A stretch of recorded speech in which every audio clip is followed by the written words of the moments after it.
Country Music, né? Vamos falar aí sobre como começou essa brincadeira toda, né? Tantos artistas, tantos ah, pessoas conhecidas, né, do meio que a gente ouve falar e a gente acaba às vezes não conhecendo um pouco, né, a fundo. Então a ideia da gente aqui hoje é essa, né? Compartilhar um pouco com vocês aí um pouco dessa história, tá? Então vamos lá. O country, né? O country, palavra americana, todo mundo sabe que começa, que significa, na verdade, interior, né? Então o country nada mais é do que a música do interior, né? Seria como se fosse, se a gente fazer um paralelo, né? O nosso sertanejo aqui no Brasil, né? A diferença é que a gente tem o country e o western, né? Que é a diferença? A gente vai entender um pouco mais daqui a pouquinho, né? Mas o interessante, já pra gente de cara entender, é que esse estilo de música nasceu aonde? Nasceu lá no sul dos Estados Unidos, né? Região ali da Flórida, o Alabama, o Tennessee, né? E aí ele foi se espalhando pelo sudoeste americano, indo em direção ao oeste. Por quê? Né? Como todo mundo sabe, os ingleses colonizaram os Estados Unidos, né? Então, eles chegaram pelo Atlântico, né? Fizeram ali as primeiras colônias na parte leste do continente, né? Então ali onde hoje é Nova York, Nova Jersey, né? E aí, conforme foram passando os anos, eles precisaram entrar para dentro, né? Então aí os primeiros estados que foram se formando foi ali na região sul, né? Que é justamente onde fica aqui essa esse foco, né, da música country inicialmente. E aí conforme eles foram entrando para dentro dos Estados Unidos, né, do território americano, eles foram conquistando mais e mais. A música country, ela ganha esse nome em 1920, né? Então dos anos 20 para cá que começou a ser conhecido como música country.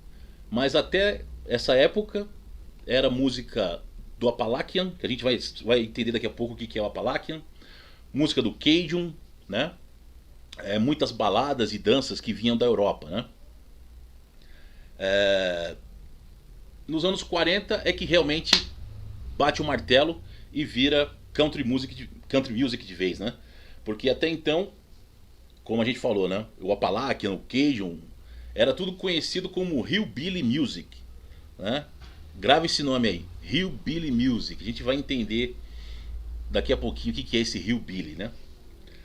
E a música também, né? Como a gente falou, né? Como os ingleses colonizaram os Estados Unidos, muito, muito da influência da música country vem da música inglesa e também dos outros povos, né? Que vieram junto. Então, ali os irlandeses, né? Os franceses, todos esses povos, eles acabaram influenciando de alguma forma a criação da country music, né?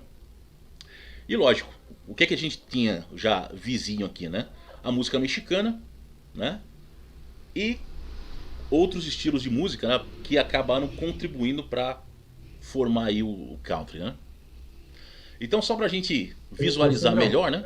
Oi, diga Marcelinho. tem só pegar um ganchinho do Cali, né? Assim, você falou a questão da influência da música mexicana também, né? E é uma coisa até, assim, quem lembrar filmes de Bang Bang antigo, vão perceber bem aí essa mescla aí, um pouco da música country, alguma música country misturada com uma música latina também. Isso é bem legal, bem interessante. Fi- Colocar pensar nessa memória dos antigos filmes de Bang Bang, vão lembrar disso daí. É verdade, bem lembrado, Marcelinho. A gente vai falar daqui a pouquinho exatamente sobre isso também, né? Aonde que os filmes de faroeste, né? O spaghetti western, que a gente fala, aonde que eles influenciam também na música country, né? Vamos falar sobre isso também. E eu coloquei um mapa aí. O que é esse mapa? É justamente para a gente se situar, né? Nós conhecemos muito bem a, a nossa geografia, né? Geografia americana, às vezes a gente se perde um pouco. Então, olha lá.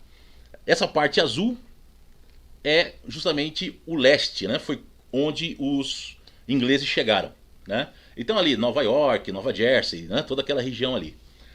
Essa parte vermelha é o sul. Então aqui é onde fica ali o Alabama, Tennessee, né? A Geórgia, a Flórida. Então ali é que é praticamente o berço, né? Da música hillbilly. A música hillbilly, como a gente viu, é essa mistura, né? Do Appalachian, do Cajun, das influências francesas, daquelas músicas, as baladas inglesas, né? E aí, conforme foi o pessoal entrando para dentro dos Estados Unidos, né? Então, vindo aqui para a área laranja, né? O Southwest, onde está o Texas, né? O Arizona. Eles foram entrando até chegar na Califórnia, né? Lá do outro lado do oceano. Isso foi mudando a cultura, né? Foi se adaptando bastante coisa. Por quê? Quando os ingleses chegaram, basicamente tinha somente cultura inglesa. Depois que eles foram ali para o sul, começou a misturar com os irlandeses, com os franceses, né? E aí começou esse caldeirão cultural. Aí soma-se a isso também a chegada dos negros, né? A escravatura e coisa e tal. Então, essa expansão para o oeste, isso acaba virando uma grande mistura de culturas que acabou sendo o elemento divisor de águas aí, né? Então, pra gente entender um pouco melhor o que é o hillbilly, né? Às vezes o pessoal... Cowboy, todo mundo sabe o que é, né? Cowboy é aquele cara que vivia tocando as vacas, né? Nos currais. Aquele cara que participa de duelo. Aquele é o cowboy famoso do cinema, né? Mas o hillbilly, o que é o hillbilly? Essa palavra hillbilly significa caipira, né? E o visual do hillbilly é esse aí, ó. É justamente o cara que morava nas regiões mais montanhosas, né? No sul. Então ali, ó, o pessoal do Arkansas, da Louisiana, do Alabama, da Geórgia, né? Esse era o típico habitante dessa região. Esses caras é que vem, né? O pessoal da Irlanda, né? O pessoal da Escócia, né? O pessoal dessa região mais ao norte da Inglaterra, né? Que acaba trazendo toda essa cultura com eles e acaba formando a música hillbilly, né? Que depois levou também o nome de bluegrass, a gente vai ver mais pra frente. Mas também eles acabaram indo para outras regiões, né? Como ali Nebraska, Kansas, o Kentucky, o Missouri. Então toda vez que a gente fala de hillbilly, né? A música caipira americana, a gente tem que pensar nesses caras. Essa é a imagem que a gente tem que ter, né? Você lembra, Marcelinho, do desenho do Pica-Pau? Lembro. Lembra lá do Hatfield e os McCoy? Que viviam em pé de guerra? É justamente dessa região os caras. Era dois vizinhos, né? Isso na verdade é uma história americana mesmo, né? Era duas famílias que se odiavam. Então os caras passaram gerações, um matando pessoas da família do outro, né? E isso acabou virando uma cultura americana, né? Faz parte da cultura americana hoje essas duas famílias, né? E eles são dessa região, né? A região sul aí dos Estados Unidos. E aí conforme o pessoal foi migrando, né, para dentro, lá para Califórnia, né, sentido Oceano Pacífico, as coisas foram mudando, né? Então essa cultura que veio para o rio Mississippi, para a Louisiana, que é essa região do sul, né? As montanhas Great Smoky, né?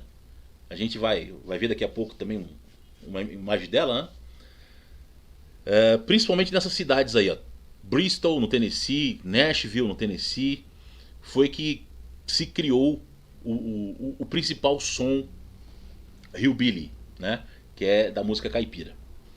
E depois, lá em Bakersfield, na Califórnia, do outro lado, que a gente vai ver a música country em si. Então, só pra gente ter uma diferença aqui, né? Poder visualizar o cowboy. Essa é a figura, tô compartilhando aqui agora. Essa é a figura do cowboy que o cinema imortalizou, né? Então toda vez que a gente pensa em cowboy, a gente lembra de um cidadão assim, né?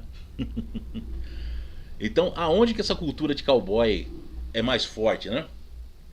Lá no Texas, Novo México, no Arizona, né? Na própria Califórnia, Nevada, Colorado.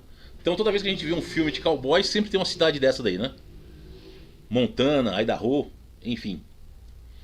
Então aí você consegue já visualizar, né, um pouco a diferença. Se a gente fizer uma comparação com o Brasil, seria a mesma coisa que comparar, por exemplo, um cara que mora lá no Pantanal, né, com, por exemplo, um vaqueiro do Nordeste.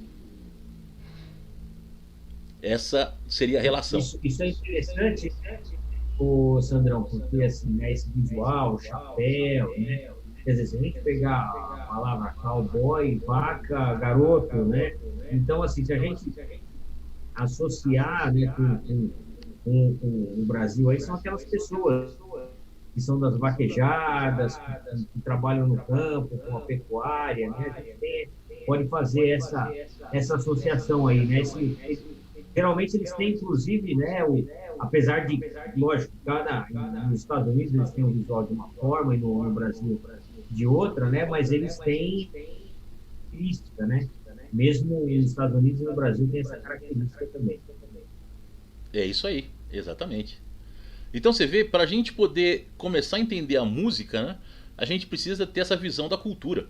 É a mesma coisa do que de repente um cara, um americano, tentar, por exemplo, entender o forró, né? Ou tentar entender a nossa música caipira lá do Pantanal, né? Tipo Almir Sater, esses caras mais tradicionais, né?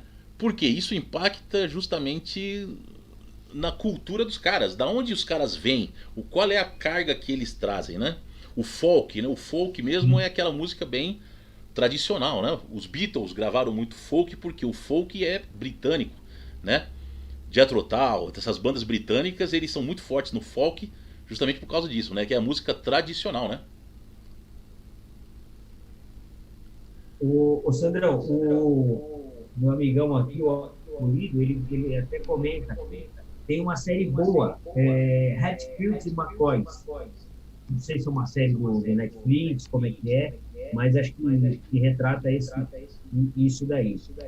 Isso, exatamente. Exatamente, é esse mesmo.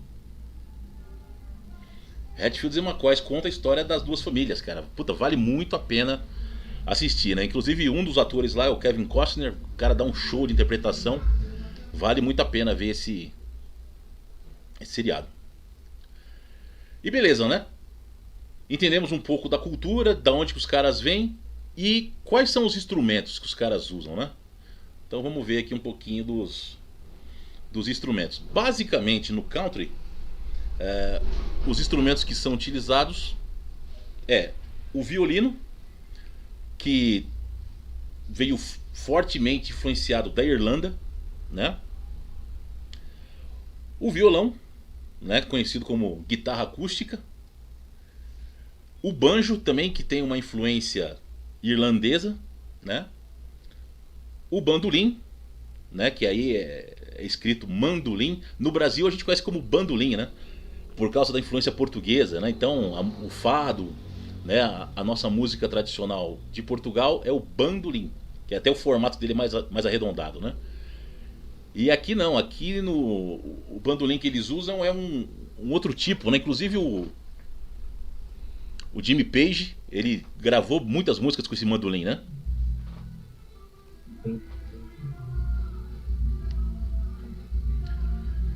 Legal. Então a gente tem basicamente esses instrumentos e a gente sabe que além deles outros instrumentos foram acrescentados, né? Então a própria gaita, né? A bateria, tem uma tábua, a gente vai ver depois, né? Uma tábua de lavar que eles acabaram adaptando também para virar um instrumento. Então isso é interessante porque os caras usavam a criatividade deles, né? Para poder até fazer um som diferente e trazer uma sonoridade diferente. E aí. Só um detalhezinho, Sandrão, né? Eu acho que essa tábua, se não me engano, ela se chama Washboard. Isso! Um detalhe, cara, esse foi o primeiro instrumento, cara, né? Isso acabou indo para a Inglaterra também. O John Lennon conta, né, que é o primeiro instrumento que ele tocou quando criança, né? Esse instrumento aí, esse washboard. Você vê como a Caramba, coisa é bem ampla mesmo, né? você vê, né, como influencia, né? Do outro lado do oceano acabou influenciando o John também. Bom, É isso aí a aí. gente chega nos anos 20, né? E aí o que acontece? Aparecem os primeiros artistas, digamos, conhecidos nacionalmente, né? Porque até então era música que você fazia no fundo de casa, né? Juntava ali a família, você reunia ali, né? E aí o pessoal tocava aquelas músicas tradicionais da Irlanda e coisa e tal, da Inglaterra, né? Mas em 1920, o primeiro cidadão que grava uma música nacionalmente conhecida é esse cara da foto aí, ó. Esse Vernon Doyle Hart, né? Então ele fica conhecido nacionalmente como o primeiro cantor da música country, né? Da música tradicional americana. E aí começa, né? Um sempre puxa os outros, né? E aí começa. Esse segundo cara, o Jimmy Rogers, ele ficou muito conhecido também porque ele era literalmente, né? Um cara que trabalhava no campo. Ele era um cowboy mesmo, de verdade, né? E cantava também. Então ele acabou ficando muito conhecido porque, além de cantar, tem no YouTube algumas coisas dele aí, né? O pessoal depois quiser procurar aí vai achar coisa do Jimmy Rogers. Gravações antigas dos anos 20 também. Mas era um cara que fez muita diferença, né? Na, na música. Por quê? Porque ele foi o cara que realmente começou a imprimir aquela visão do cowboy, daquele negócio do cara trabalhar no campo o dia inteiro e depois vir para casa e a mulher tá esperando em casa. Então começou aí. Na sequência também outra família conhecida foi ali a Carter Family, né? Inclusive um dos presidentes dos Estados Unidos é dessa família, né? A família Carter. A esposa do Johnny Cash também é da família, né? A Johnny Carter. Enfim, né? O pessoal começou as famílias, né, que tocavam em casa ali reunidas começou a ir também gravar e ser conhecido nacionalmente, né? Isso puxa para os anos 30, os anos 40, né? Começou aí os filmes de cowboy já em preto e branco, né? Esse cara do meio aí, o Roy Rogers, ele ficou muito conhecido nos anos 40 também, porque ele era o cowboy cantor. Então, diferente do Jimmy Rogers, que era um cowboy de verdade, esse era um ator que cantava bem e ele fazia os filmes de cowboy, né? Então ele ficou conhecido nacionalmente lá nos Estados Unidos. E mesmo fora, né? No Sandrão, Brasil deixa também, eu só, se você. Oi, diga lá. só fazer uma pausa aqui, mais algumas pessoas aqui no Instagram. Então, só para avisar, gente, corram para o YouTube, no canal Alexandre Amaro. Nós estamos lá tendo uma aula sobre a história da Country Music. Corram para lá. Desculpa, Sandrão, só para avisar o pessoal. Manda bala. Não, tá certo, mano. Senão o pessoal fica lá achando que a gente cancelou e estamos aqui, né? É isso aí. É isso aí. E aí na sequência tem os dois irmãos aí, ó. O Bill e o Charlie Monroe, né? Que esses caras é que são, digamos assim, os caras que realmente lançaram o Bluegrass, né? Que é um estilo muito específico da country music, né? Vem diretamente do Hillbilly, que é dos caipira mesmo. E também tem bastante coisa aí no YouTube. Depois se o pessoal quiser dar uma pesquisada aí sobre Bill Monroe, né? E é os instrumentos, como a gente falou aqui agora há pouco, né? São os instrumentos tradicionais mesmo. É violão, é violino, é o banjo, né? São os caras tradicionais. Chegamos nos anos 50, né? Os anos 50, depois da guerra, né? Muita coisa começou ali a melhorar, né? Nos Estados Unidos e no resto do mundo também. E aí aparece o grande astro da música country, né? Que é quem? O Hank Williams. Esse primeiro cara da foto aí. O Hank Williams gravou uma música chamada Jambalaya, né? Eu acho que todo mundo já deve ter ouvido falar esse nome, né? Até porque essa música foi regravada no Brasil, nos anos 60 também.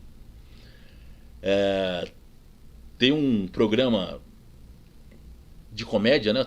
Se não me engano, não era o Sai de Baixo.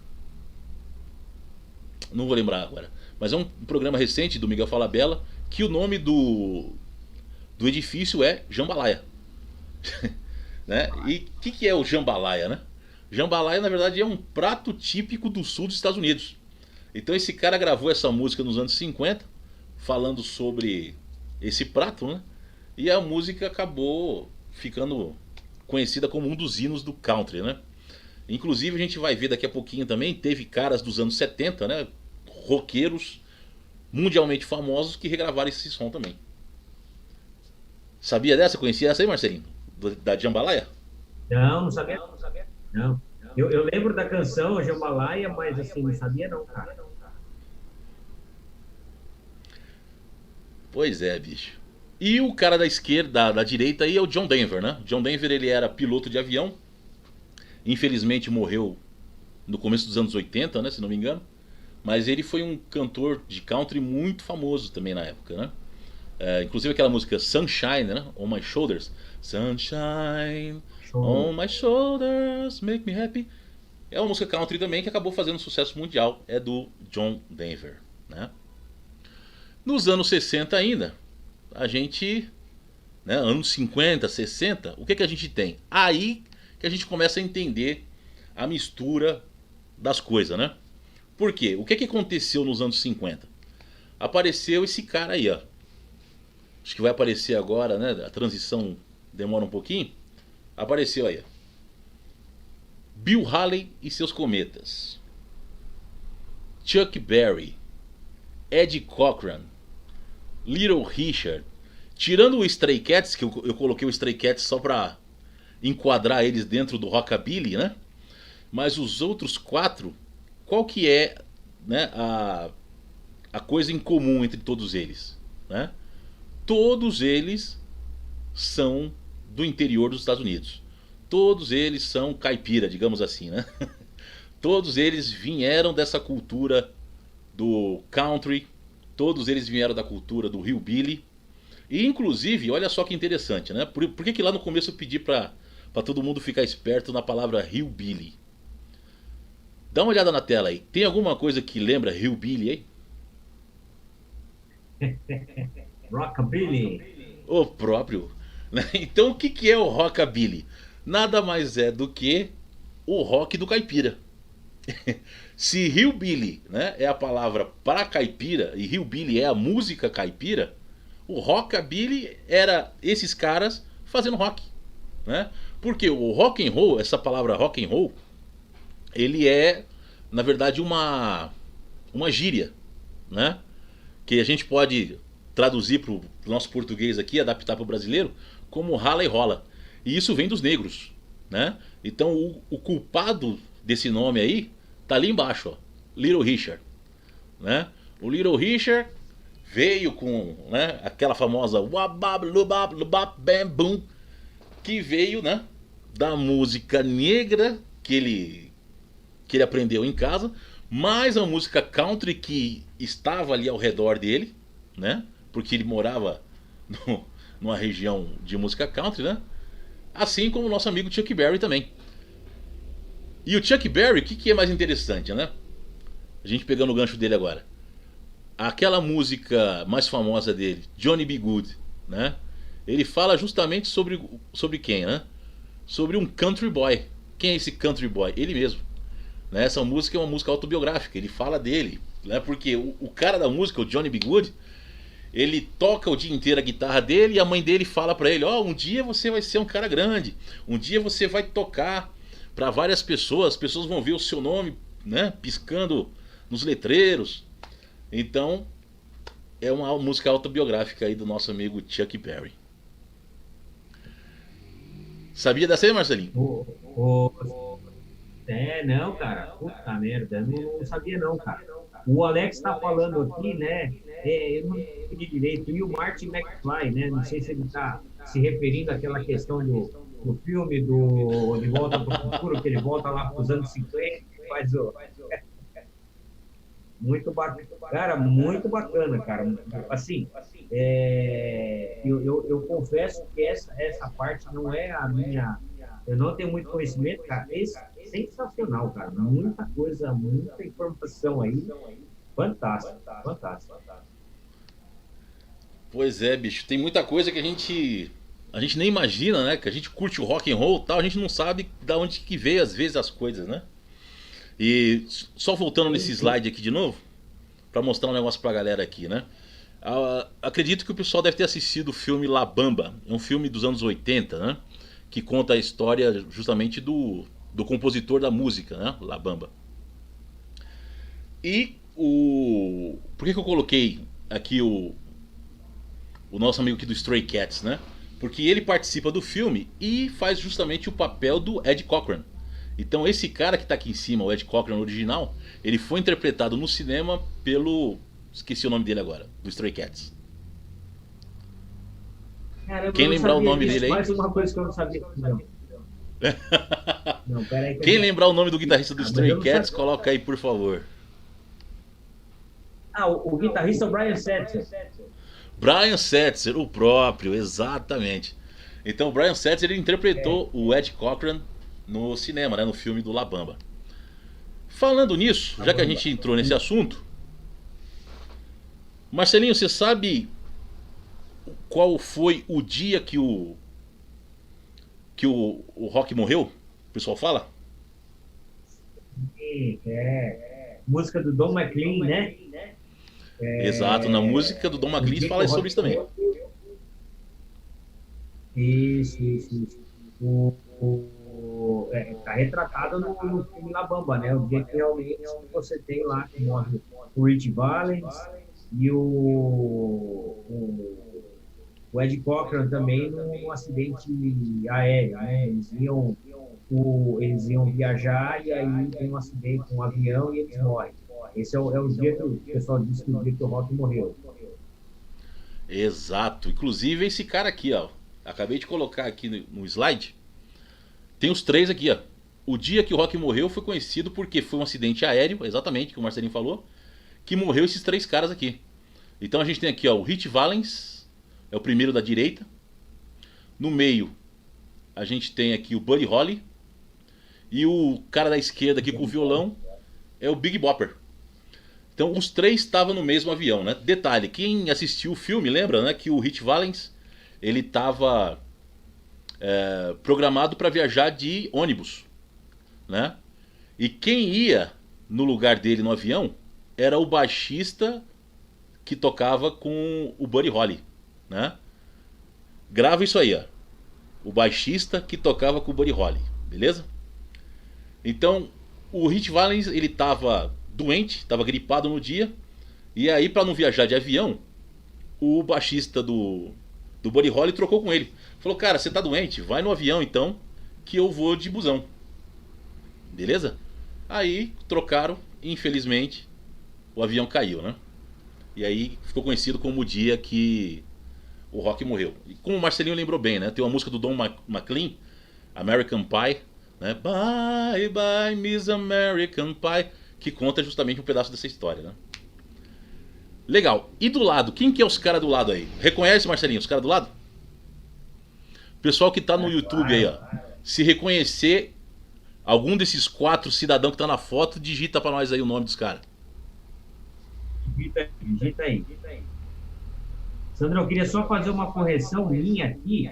Eu falei, eu confundi o Ed Cochran com o Buddy Holly. Quem morreu foi o Buddy Holly. Eu fiz Isso. na hora que eu fiz uma confusão na hora que eu estava falando aqui. Foi o Buddy Holly. É isso aí.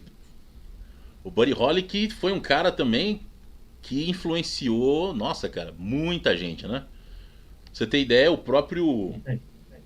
Os caras do Deep Purple, né? Foi influenciado por ele. Pelo Buddy Holly, né? Sim, sim, sim. Ó, o Alex Pulido colocou aqui, ó. Elvis, beleza, acertou um. E os outros três? Quem sabe quem que é os outros três aqui? O Elvis tá Tem fácil, né? O mais Elvis aí, tá sentado no gente. piano.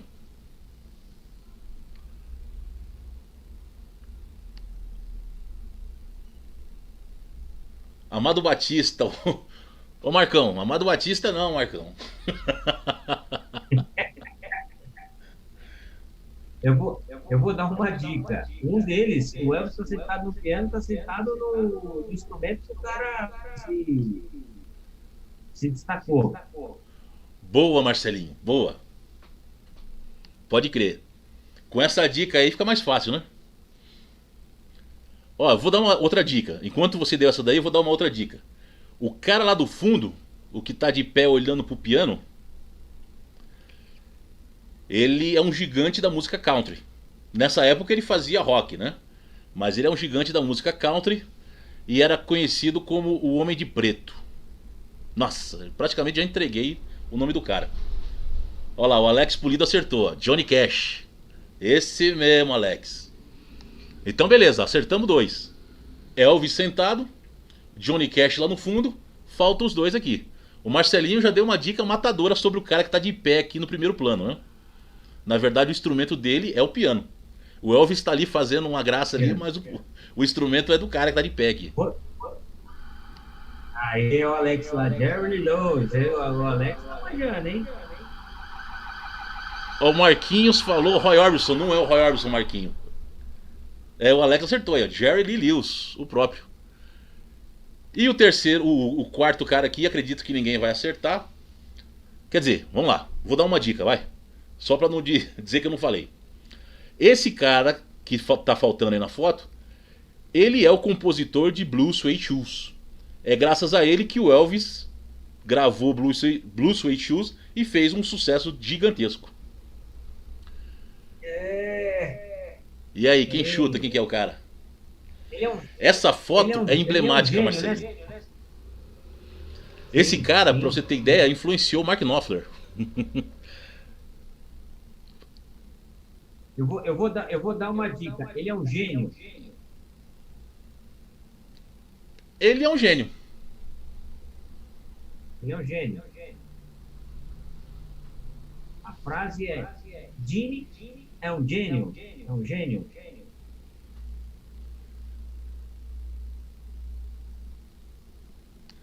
É, o pessoal acha que não vai acertar não. Bom, esse cara é o Carl Perkins, né? Então o Carl Perkins foi o compositor da Blue Suede Shoes, né? E é graças a ele que o Elvis fez um sucesso tremendo, né? Então essa foto foi tirada lá na Sun Records, né? Que era a gravadora que iniciou gravando aí os rock, né? O rockabilly, e os quatro eram contratados dela. Pra você ter ideia, o que acontecia aí, né? O dono da gravadora, ele gravava com os caras e sempre fazia turnês, né? Então, para lançar os discos, eles faziam turnês por várias cidades dos Estados Unidos, né? Para apresentar as músicas, né? Porque, não sei se o pessoal sabe, com certeza deve saber, mas antes o pessoal criava as músicas, né? Compunha as músicas, apresentava essas músicas para o público, e só depois as músicas que eram mais, assim, receptivas pelo público, né? Que o público recebia melhor, eram essas músicas que eram gravadas, que virava disco, né? Então isso aconteceu muito até os anos 70, né? Depois de 70 para frente começou a mudar as coisas. Aí o pessoal gravava os discos para depois lançar as músicas, né? Mas antes era o contrário. Então o dono da Sun aí fez muito isso, né? E paralelo a isso, né? Diga, Marcelinho. Só fazer um adendo aí, eu tava dando uma outra bola fora, cara. Eu tava crente que era o Gene Vincent, por isso que eu fiz o trocadilho do Gene é um gênio, mas é o Carl Perkins. Desculpa aí, cara. Puta, deu uma outra bola fora. Tranquilo, bicho, tranquilo. Mais um cara nascido no interior dos Estados Unidos aí que é um monstro, né? Qual que é a diferença desse nosso amigo aí, né? É que esse virou o rei do soul praticamente, né? O Ray Charles, ele nasceu na Geórgia. Ele ficou cego muito cedo, né? Então, acho que antes dos 8 anos de idade ele já estava cego. E ele aprendeu a tocar piano já cego. Então você imagina a força de vontade desse cara, né, bicho? A musicalidade que esse cara tinha. A gente claramente vê a influência do country, né, nas músicas que ele gravou, porque você tem, por exemplo, I Can't Stop Loving You. Essa música é um clássico da música country, sei lá, dos anos 1900, 1910, enfim, né? E ele deu essa pegada soul, né? Colocou o molho da música negra, mas manteve a característica do country. Então tem muitas músicas do Ray Charles, né? E o pessoal vai ver, principalmente no começo de carreira, que é praticamente country puro. Ainda nos anos 60, o que acontece, né? Começa a ter uma divisão na música, né? Nashville, no Tennessee, começa a virar o centro da música country, né? E lá do outro lado, lá na Califórnia, nasce o Bakersfield Sound, que é uma mistura do que? Do country com o western, né? O que é o western, né? É a música lá do canto mesmo, lá do extremo oeste. Toda aquela faixa, né, da Califórnia, subindo até Washington ali, tudo aquilo é o extremo oeste, né? Então, a música country começou a ter essa diferenciação. O que era feito em Nashville tinha uma sonoridade, e o que era feito lá em Bakersfield tinha uma outra sonoridade diferente, né? E esse som de Bakersfield, ele começa a influenciar mais a galera ali da região, né? A gente vai ver daqui a pouquinho o pessoal dos anos 70 tal, que foi influenciado por quê? Porque era um som bem mais elétrico, né? Enquanto o pessoal de Nashville ainda mantinha os instrumentos acústicos, né? Aquela tradição mais acústica, o pessoal lá da Califórnia estava eletrificando tudo, né? Então você vê ali até na mão do cidadão ali, que é o Buck Owens, né? Ele tá com uma Telecaster. Diferentemente aqui do Chet Atkins, né? Que também é um cara que influenciou bastante o Mark Knopfler. Ele tá com uma Gibson acústica, né? Então você vê claramente a diferença de estilos aí, né? O pessoal mais elétrico lá do lado de Bakersfield e o pessoal de Nashville um pouco mais acústico. Sandrão, para fazer um paralelo, por exemplo, o Chet Atkins, cara, ele foi um cara tão importante que eu não sei se foi a Gibson ou a Gretsch, ela criou um modelo de guitarra Chet Atkins, né, que é um modelo muito famoso aí, né, eu creio que a Gretsch que criou essa guitarra, é um modelo Chet Atkins. Muita gente tem a guitarra e nem sabe que foi o Chet Atkins. Olha só. Inclusive o Mark Knopfler gravou algumas coisas com ele recentemente, né? Recentemente, há uns 10, 15 anos atrás, né? Enquanto o Chet Atkins ainda estava vivo e, cara, fenomenal, né? O cara conseguia tirar um som, nossa, muito único, né? É um guitarrista fora de série. Eu até dei um spoiler antes aqui, né? Eu acho que o pessoal chegou a ver, mas vamos lá de novo. O country atravessou o oceano, né? Então a gente só falou de Estados Unidos até agora, né? Mas e do outro lado, né? A gente ainda tá falando de anos 60 e tal. O que acontecia lá na Inglaterra, né? Lá na terra original, né, dos colonizadores. Acontecia isso aí. Para quem não sabia, né, ou nunca tinha ouvido falar, sim, os Beatles gravaram algumas músicas que têm uma influência forte do country, né? Então, por exemplo, a primeira já de cara, Honey Don't, que não é deles, né? É um cover de quem? Do Carl Perkins. Né? Então o próprio Carl Perkins escreveu essa música e os Beatles regravaram, né? Honey Don't. Aí dali pra baixo, I'll Cry Instead, I'm a Loser, I Don't Want to Spoil a Party, né? I've Just Seen a Face, daí pra baixo tudo é Beatles mesmo, né? Até chegar em Get Back. Escutei Get Back esses dias e falei, nossa, cara, Get Back é batida country total, né? O Ringo, ele já tinha gravado, né, um country anteriormente, né? Nos primeiros discos, que foi Act Naturally, né? Act Naturally é do Buck Owens, que é aquele cara que a gente viu agora há pouco no slide anterior, que é de Bakersfield, da Califórnia lá, né? Então foi o cara que eletrificou o som e tal. Então os Beatles gostavam do som dos caras também. Então gravaram Act Naturally, tá no Help, né? E essas outras músicas todas elas praticamente, se você ouvir, ou tem a batida country no violão, né? Ou tem o George fazendo um solo totalmente voltado pro country, ou a batida da bateria. Né, Marcelinho? Fala um pouco aí sobre esse ritmo country rock dos Beatles. É isso aí, cara, é isso aí. Um detalhe interessante, quem quiser, por exemplo, quiser mergulhar nesse universo relativo a Beatles, um disco só, né? I Just Seen a Face, Another Girl e Act Naturally estão todas no mesmo disco, no Hell. Realmente, os Beatles tinham muito dessa influência do country, do Carl Perkins.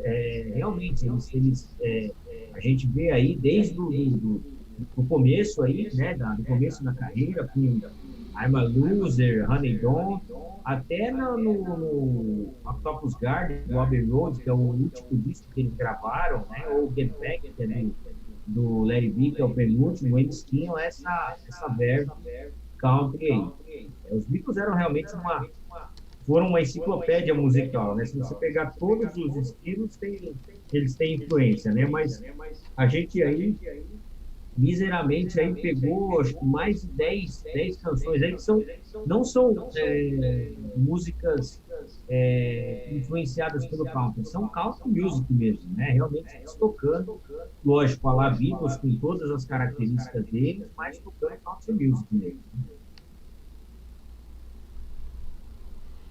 É isso aí. É isso aí. E você vê pelo visual dos caras, né? Nessa foto aí, principalmente.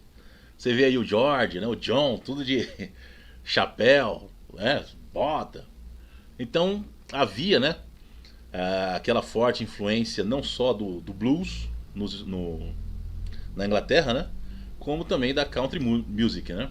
Bom, o Elvis, né, cara? Como a gente falou lá atrás, o Elvis foi um cara que veio do country e o Elvis influenciou todo mundo. Então, o próprio Paul, o próprio John, eles falam, né, que no começo eles tentavam imitar o Elvis Presley, né, que era a referência básica deles, né?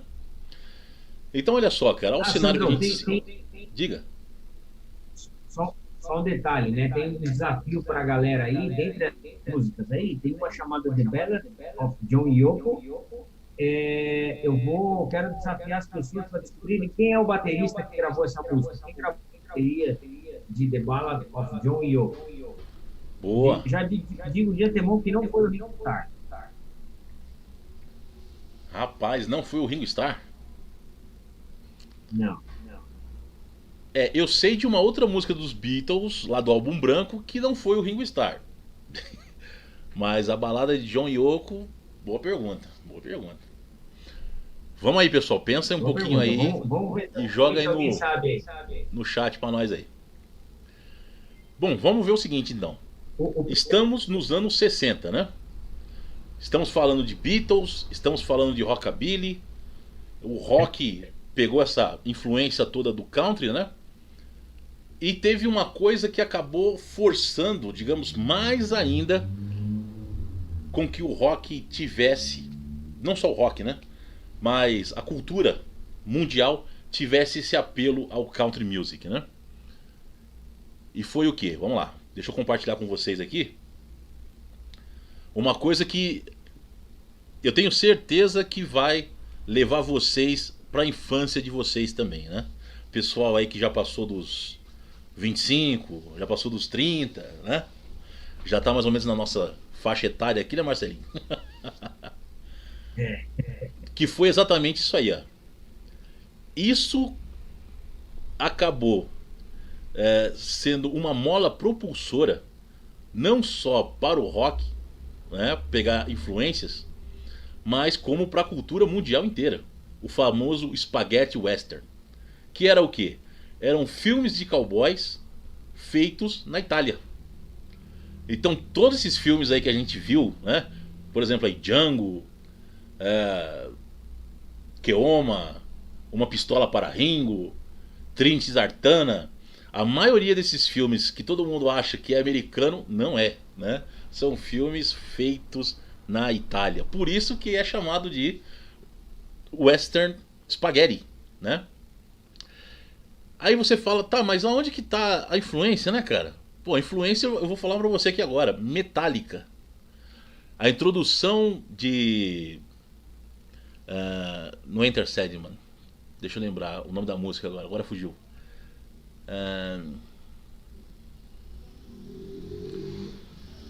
Deixa eu lembrar o nome da música aqui. Ela começa justamente com a introdução desse filme aqui do meio, ó. Que é Por um Punhado de Dólares. Quem lembrar do nome da música aí, me ajuda aí.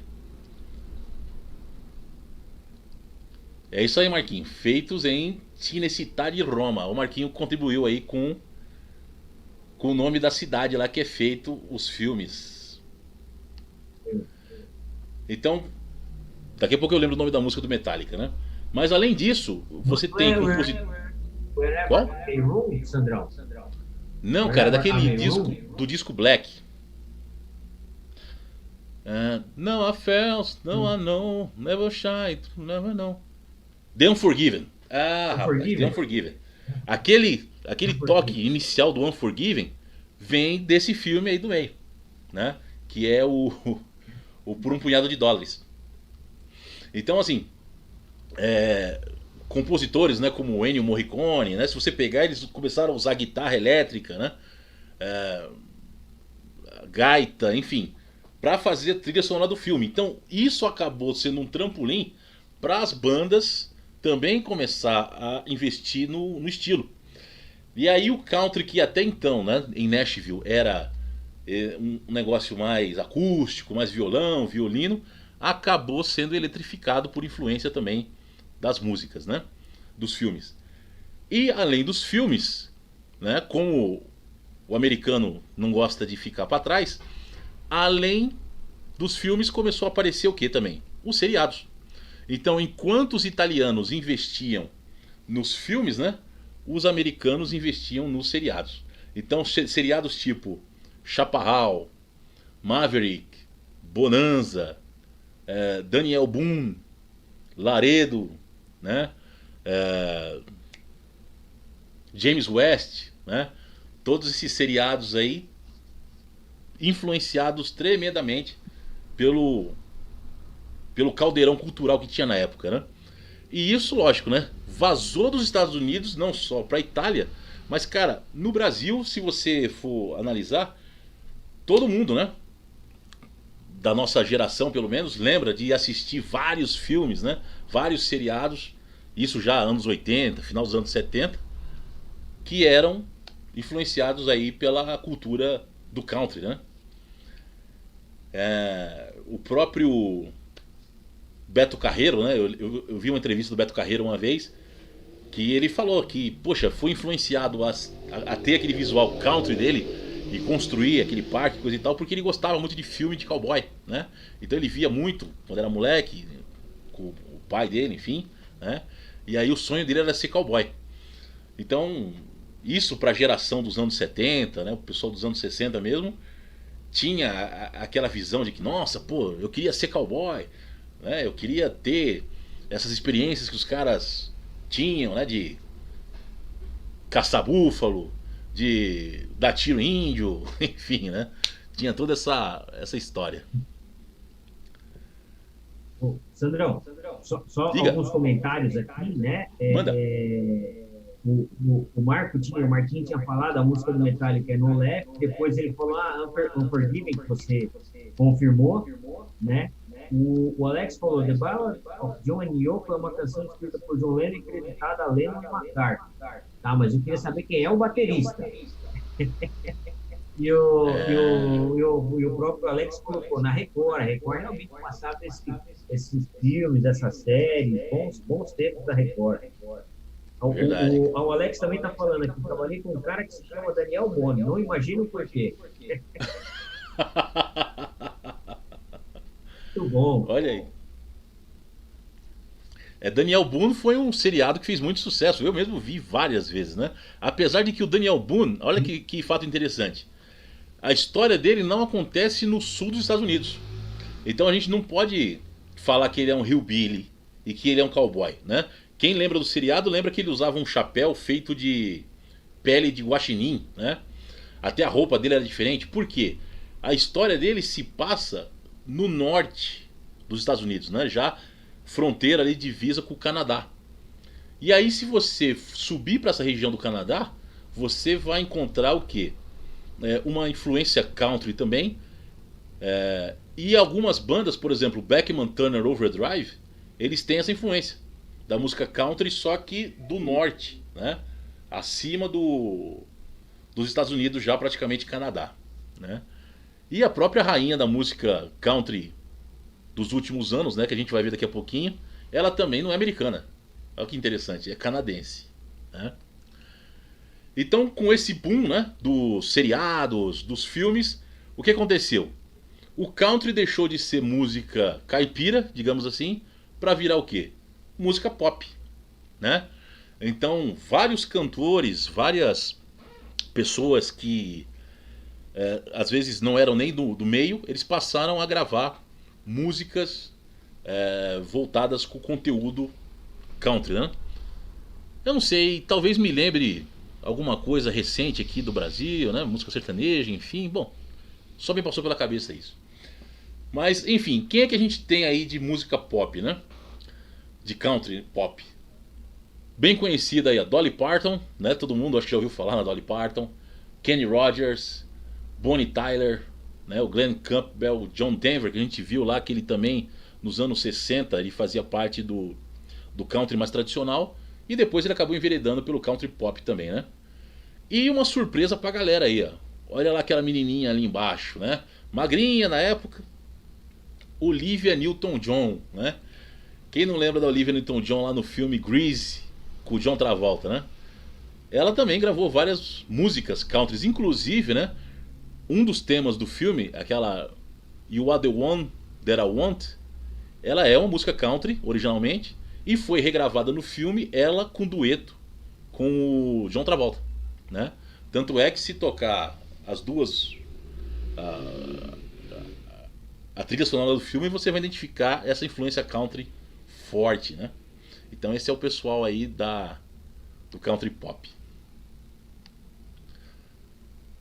Tem mais comentário aí, Marcelinho? Andrão, tem o Glenn Campbell, eu não sei se você sabe, ele teve uma participação, mesmo que pequena, numa banda que foi especial na história do rock, né? Nos anos 60 também nos Estados Unidos. Foram os Beach Boys. É verdade, verdade. Eu já ouvi essa história mesmo. É isso aí, ele tocou nos Beach Boys. Ele fez baixo também, né, se não me engano, no Beach Boys, né? Isso.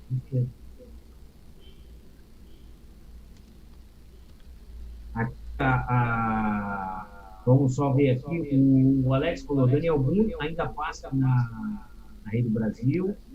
A Joana, linda, maravilhosa. Olivia Newton-John. Olivia Newton-John.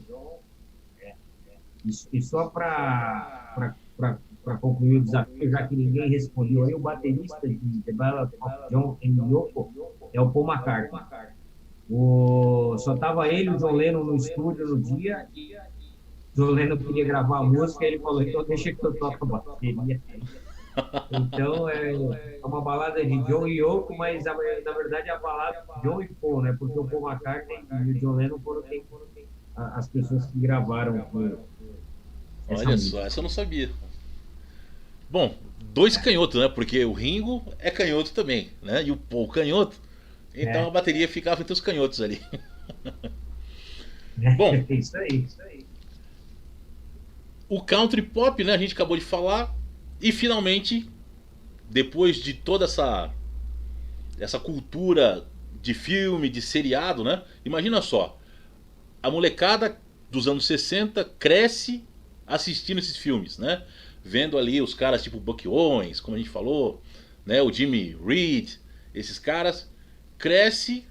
E aí, o que é que esses moleques do final dos anos 60 entendem? Eles entendem que eles têm uma cultura, né? Eles entendem que eles precisavam valorizar aquela cultura deles. Por quê? O que acontecia ali a partir de 62 até mais ou menos 67, 68 nos Estados Unidos. Não só nos Estados Unidos, né?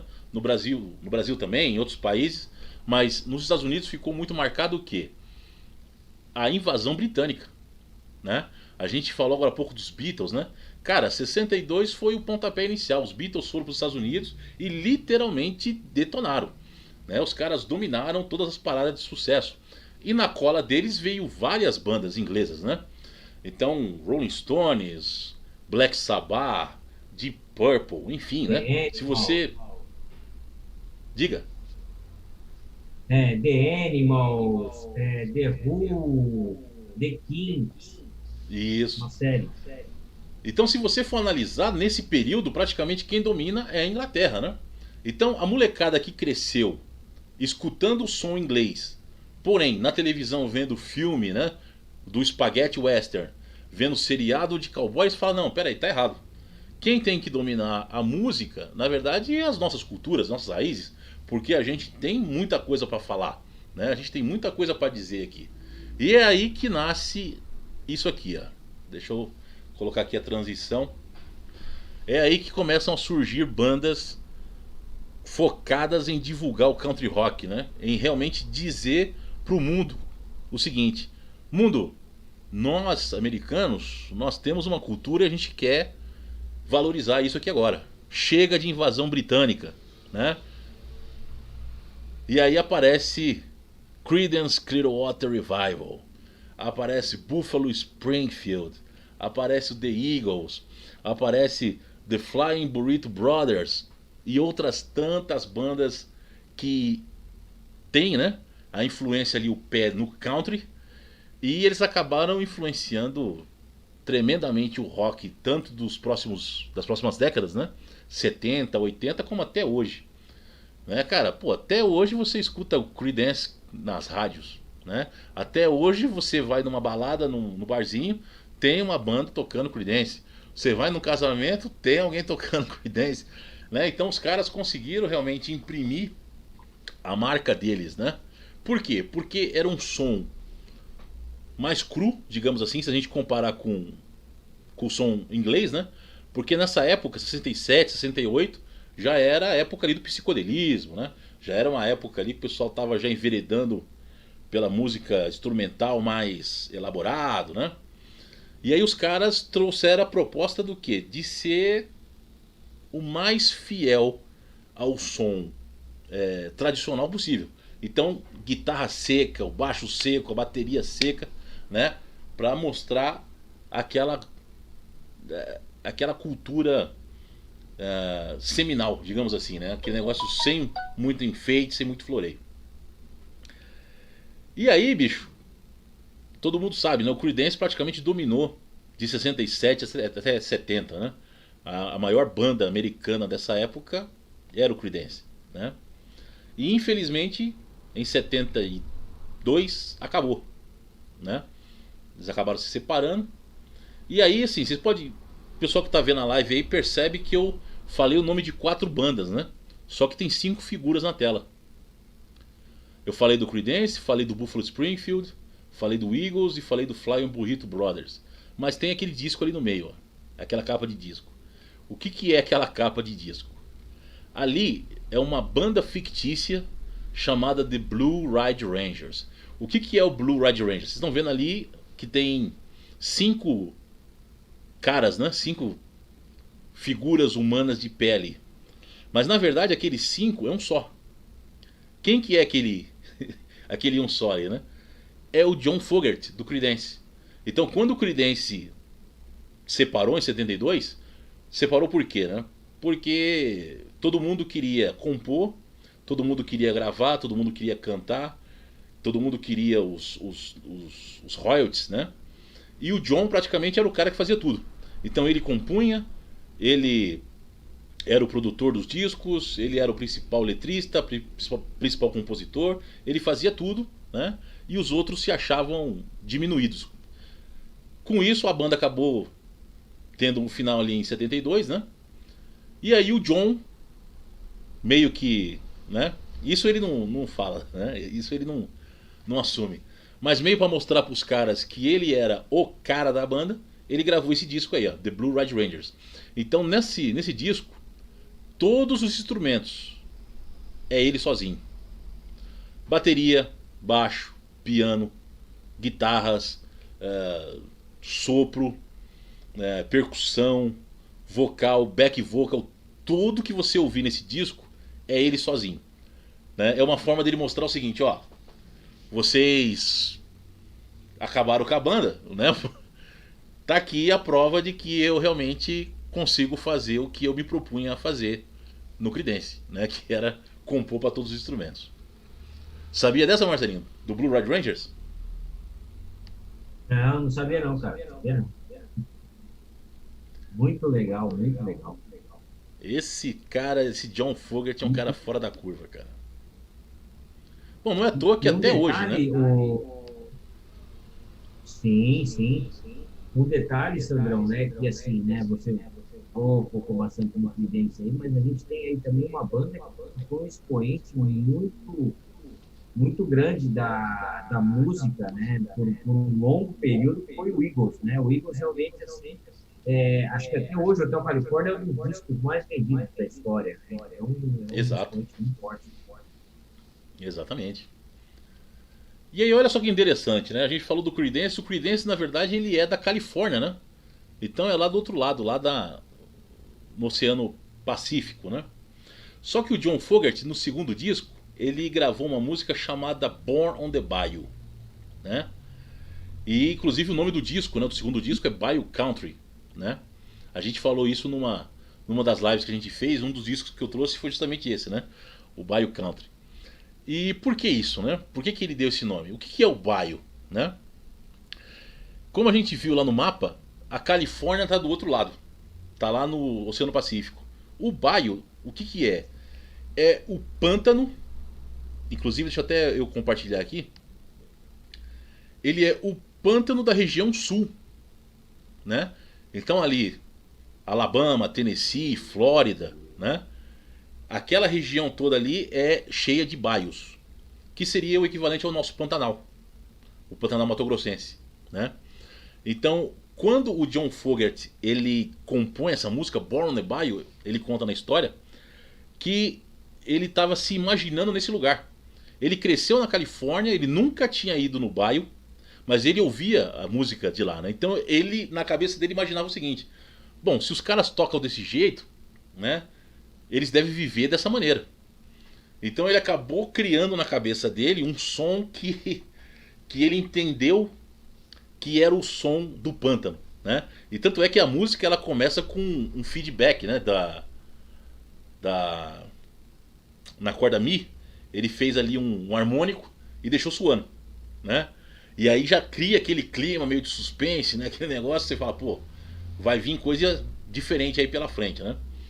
Então se você olha na foto aí, você vê que o Bayou é um negócio complicado, né? Difícil, porque lá tem crocodilo, tem jacaré, tem um monte de coisa lá que você fala, cara, olha da onde que o cara foi buscar inspiração, né? Inclusive, outra música que tem nesse disco é Proud Mary. Todo mundo conhece, né? Proud Mary. Que é o nome do quê? Desse barco aí, ó. Que eu coloquei a foto ali embaixo. Então, Proud Mary, ele fez em homenagem a esse barco. Que ele é um barco que passa pelo Mississippi, faz um tour, né? Pelo rio Mississippi ali. Tanto é que na música ele fala, né? Rolling on the river, né? Ou seja, rolando pelo rio. É justamente aí a história do barco.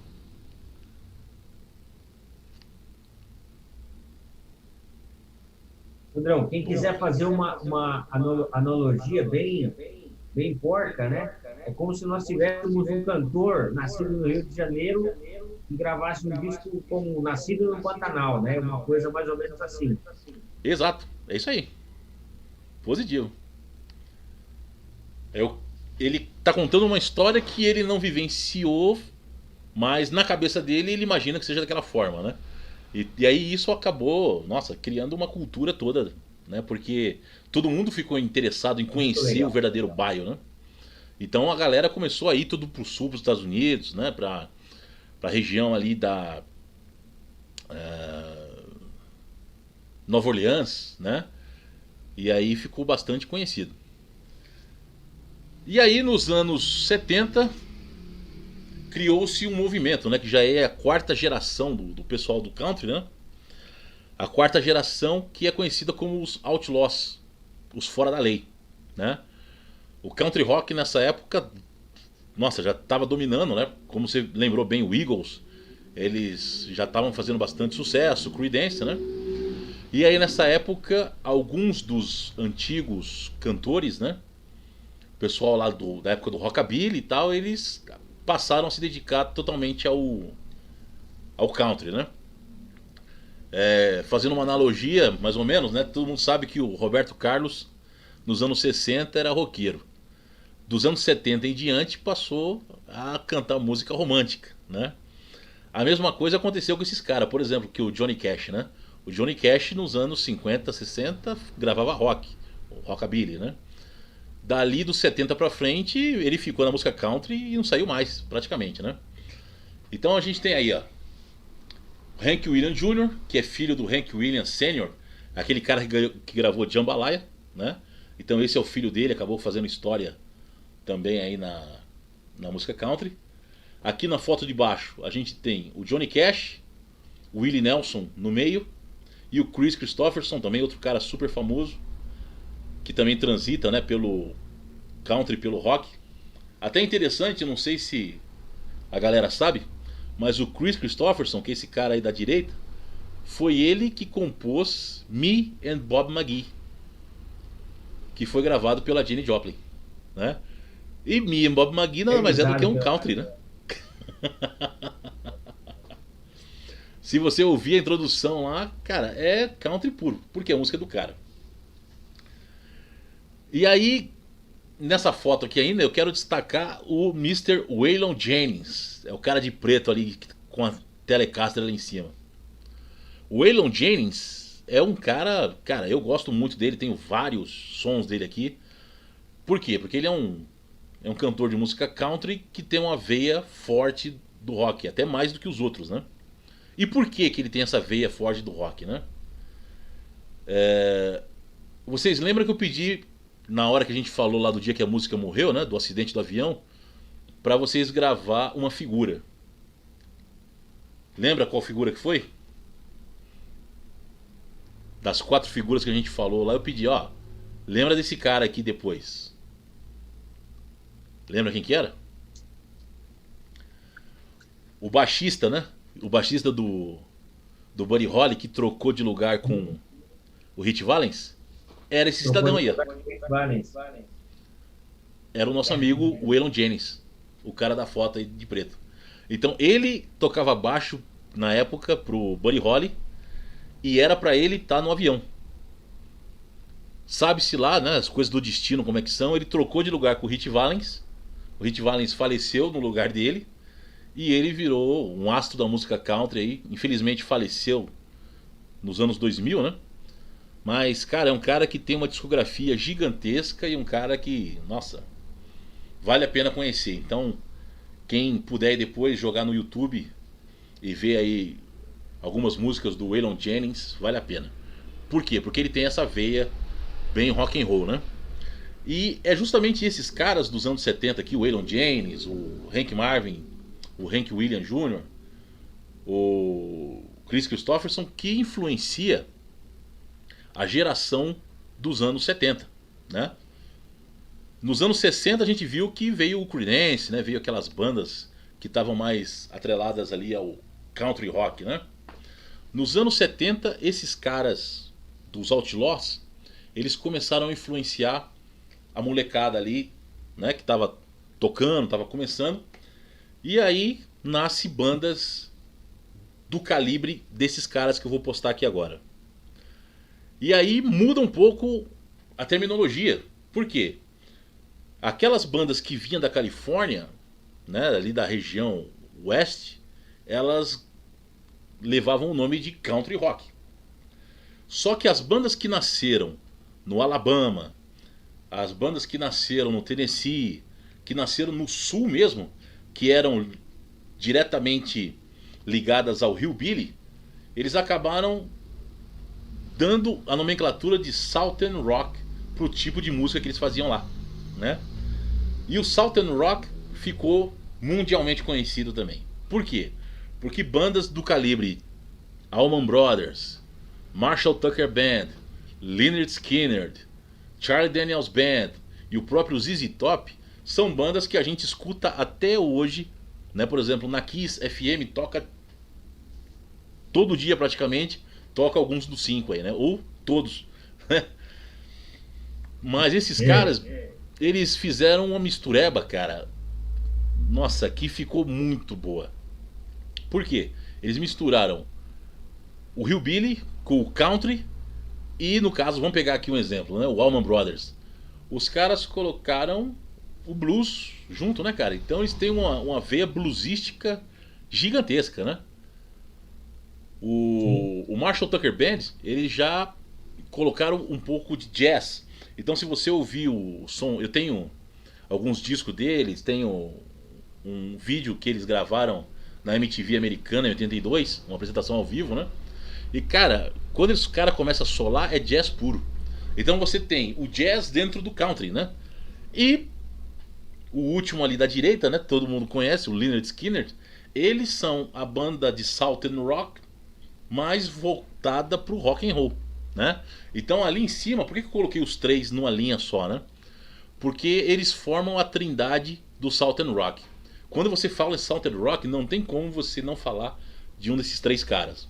Ou do Allman Brothers, ou do Marshall Tucker Band, ou do Lynyrd Skynyrd. O ZZ Top todo mundo conhece também, né? Inclusive até o... acho que foi o Alex que comentou, né? Do Marty McFly. No filme, no De Volta para o Futuro 3, o ZZ Top participa, né?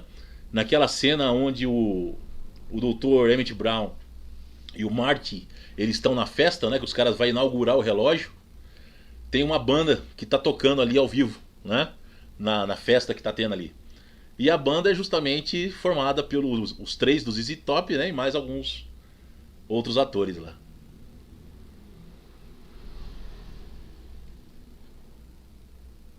Tem algum Sandrão, comentário, Marcelinho? uma curiosidade. Não, só uma curiosidade, né? Do Allman Brothers Band, né?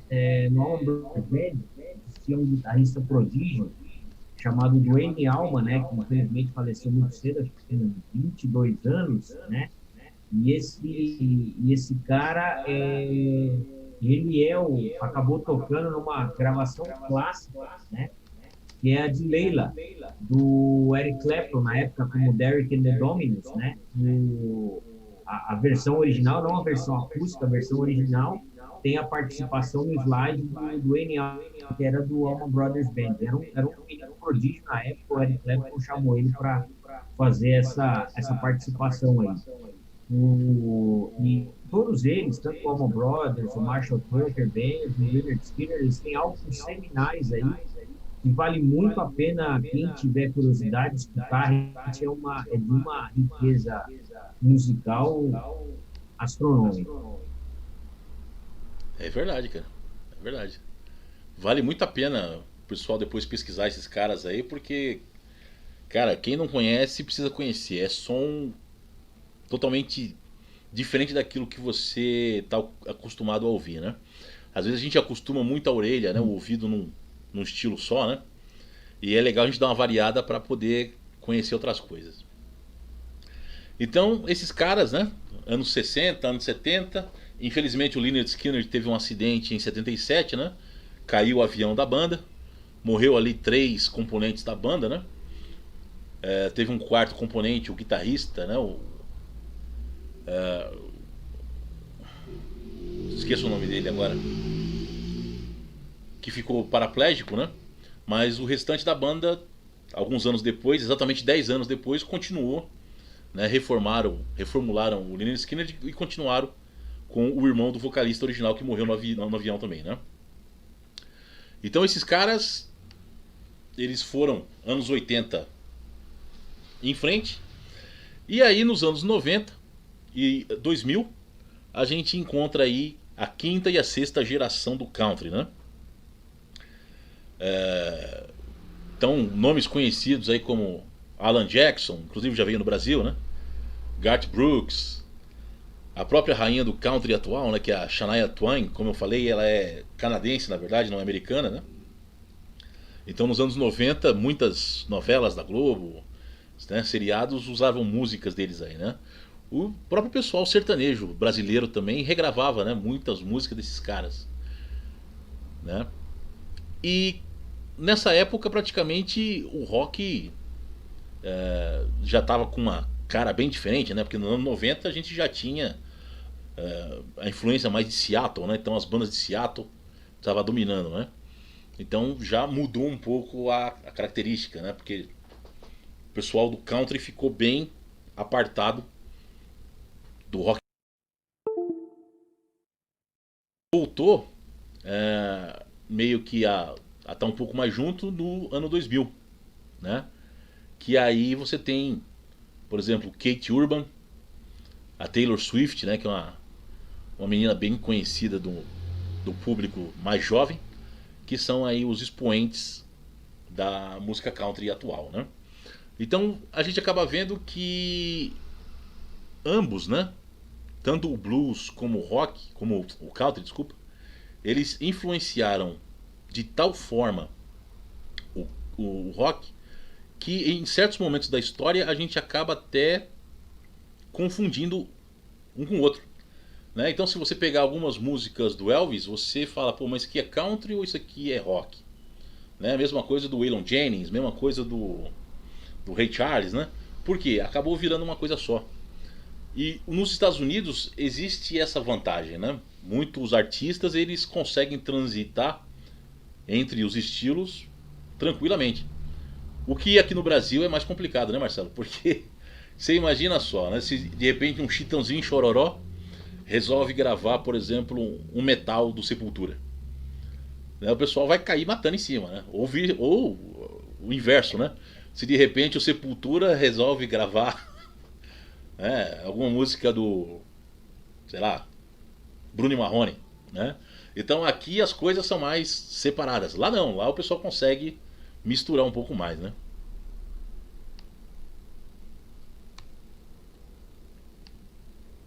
Deixa eu ver aqui, como é que tá o horário aí, Marcelinho? Cara, tá tranquilo. Nós já estamos com 1 hora e meia de live aí. Tá tranquilo. Maravilha, maravilha. Então, assim, vamos abrir então pro pessoal fazer algum questionamento aí, compartilhar alguma informação. Deixa eu ver aqui como é que tá no YouTube aqui também. Galera, fica à vontade. Se vocês quiserem agora fazer pergunta, compartilhar alguma coisa, estamos aí. Estamos aí.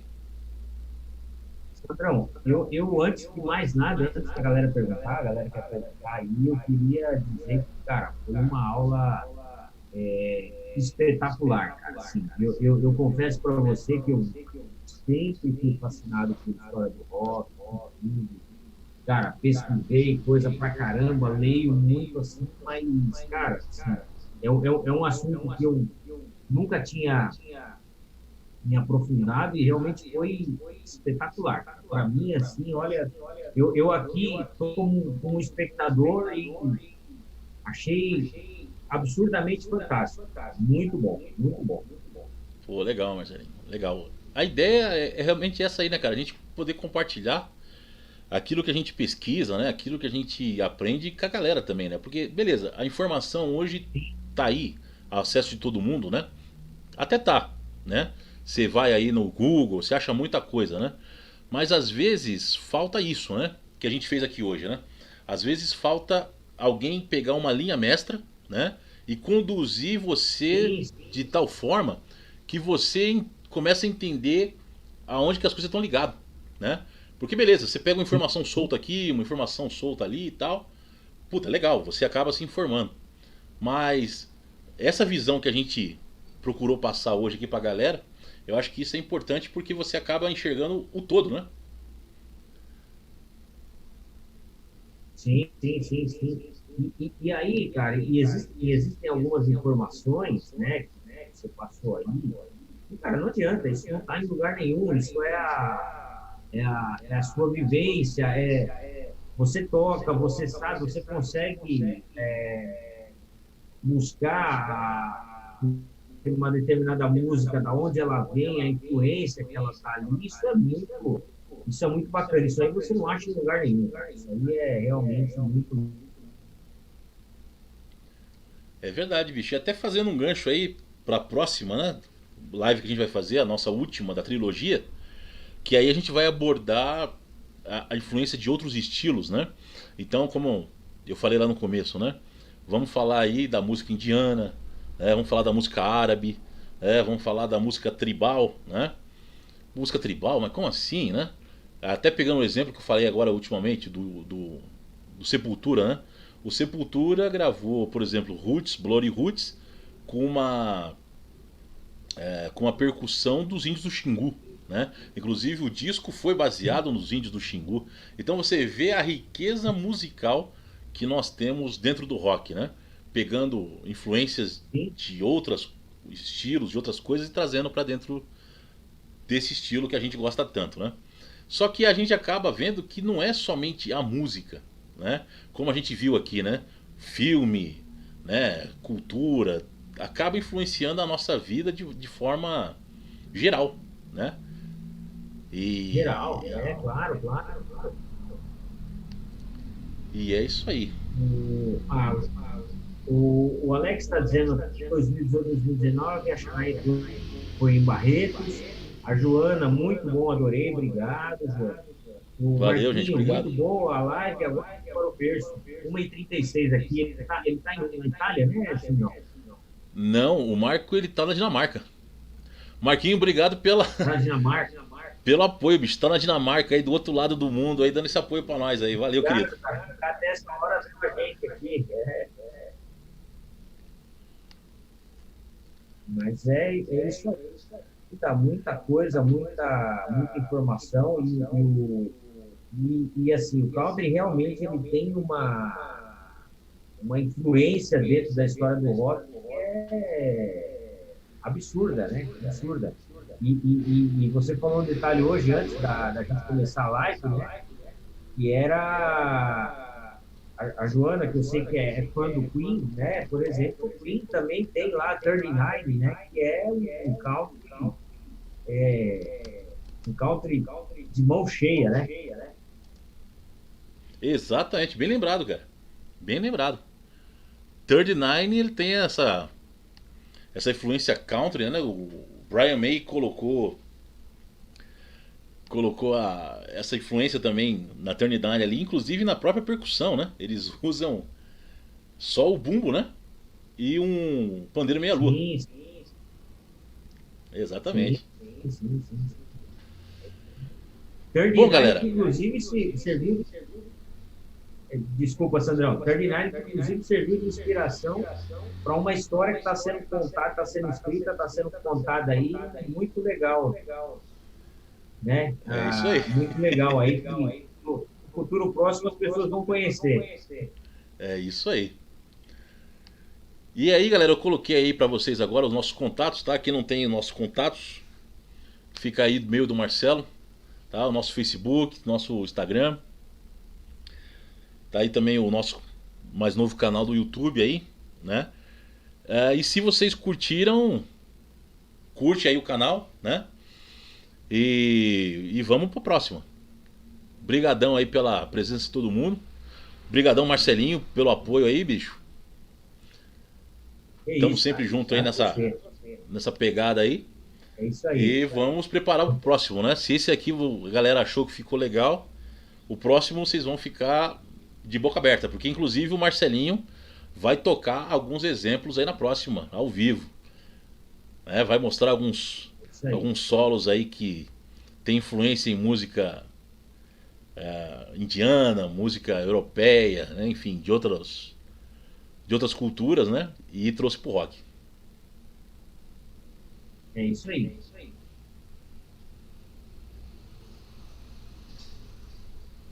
Beleza, então? Alguma? Muito bom, muito bom. Maravilha, então, Sandrão. Obrigado a todo mundo aí. Foi muito legal e esperamos todo mundo na próxima. Maravilha. Valeu, gente. Uma boa noite para todo mundo, bom final de semana. Um abração. Valeu, Marcelinho. Valeu, Sandrão. Abraço.